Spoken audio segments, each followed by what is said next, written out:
est quand même en compétition avec les marchés émergents, comme la Chine ou l'Inde, et qui ont des tarifs beaucoup plus avantageux, on va dire. On a de très bons ingénieurs, effectivement, de très bonnes formations. Maintenant, il serait dommage que tous nos ingénieurs partent d'ici 10 ans à l'étranger. J'ai pas de solution, mais il faudrait vraiment que les politiques y réfléchissent. Je pense que ce sont eux les mieux placés. Une forte attente des usagers envers les pouvoirs publics, une compétition mondiale et des recrutements difficiles dans les PME. L'industrie suscite beaucoup d'interrogations chez les Français et des craintes. Chaque année, près de 70 000 emplois disparaîtraient de l'industrie manufacturière.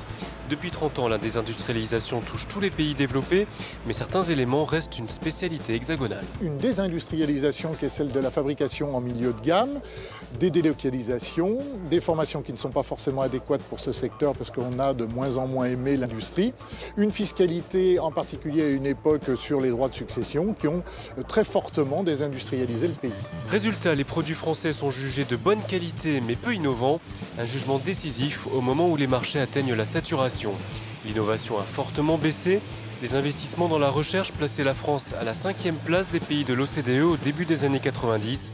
Elle est aujourd'hui à la 12e place. Les pouvoirs publics tentent de redresser la barre avec l'instauration du crédit impôt recherche, sans gommer les lourdeurs administratives. Systech est très content d'avoir pu réinvestir dans une 3e machine de placement. En parallèle, on a aussi l'intention de transformer 5 CDD en CDI pour pouvoir répondre à la demande du marché.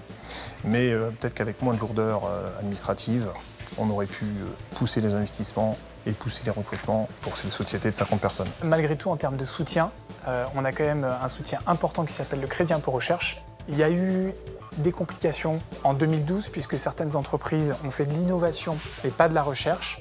On était nous aussi dans un flou artistique mais qui était important et on a été obligé de se battre, de monter au ministère du redressement productif pour enfin en bénéficier. En septembre, on a été reconnus comme des chercheurs et on a ce crédit impôt recherche qui permet de faire passer 35% dans l'assiette au niveau fiscal. Mais en ce moment, il y a plein d'autres entreprises qui sont toujours dans l'attente et avec des difficultés importantes à cause du crédit impôt recherche. Donc c'est quelque chose qu'il faut continuer à développer, c'est une aide importante pour l'industrie.